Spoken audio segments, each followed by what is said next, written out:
As part of the findings by WACAM, it said although the Appiatse incident attracted national and international interest, the investigations of the circumstances that led to the accident have been shrouded in secrecy to the extent that the outcomes of the report of the investigation have not been made available to the public.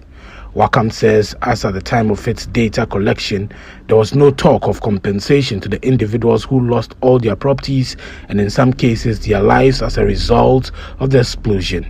Here's Executive Director of WACAM, Daniel Owusu-Kranting.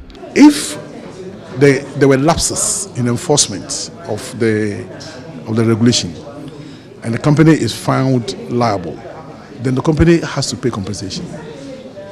And that is why we are saying that the report, the fact-finding committee's report, is very, very critical for the people who have been affected, and for those of us who also have an interest in ensuring that we protect the rights of people, vulnerable people, because it gives us clear standing on what to do, on what kind of actions that we can take, or we can support the communities to take.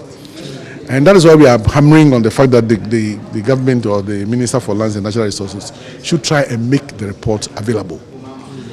It is also important for us to know that this is an issue of public interest. Once it's a public interest issue, then once the fact-finding committee report is out, so you take a very short time, and then you don't even get people to start finding out where is the report. One of the researchers, who is a lecturer at the University of Cape Coast, Dr. Emmanuel Tinkran, wants the compensation paid to the victims and the details of the report to be made public.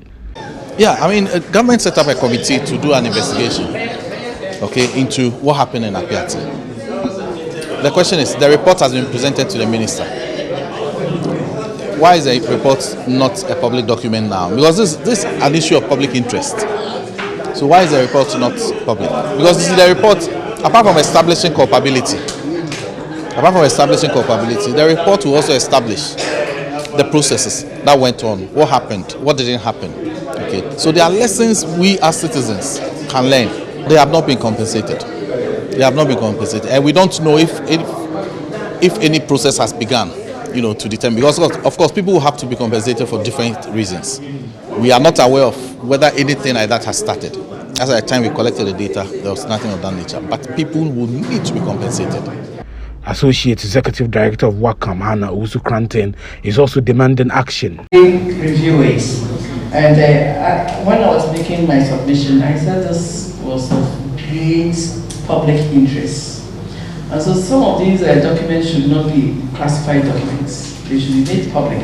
So I was expecting that the day the minister announced that he's received the report, maybe it will take 1 week to review it and I think it's public, but it's still not a public document. So yes, we did our own assessments based on the ground truths. Because this explosion has not happened anywhere in Ghana. So this is a first time case. But then we need to document that for posterity and not to be lost. Otherwise, 1 year they are having a series of activities at Appiatse for about 1 week, the memorial service and this service. And what happens? We don't know. When we talk about compensation, it's not a matter of, yes, so you were hurt, so take this or that. Compensation is in various forms and levels. But if we do not know who is liable, how do we even demand compensation? And so the opaqueness of this whole process is quite worrisome for some of us. And we need to do this exercise for all of us Ghanaians to demand this accountability from our government. So as we speak, yes, I can say anything and I can go scot-free because government who is supposed to respond and represent our interests is not charitable with information.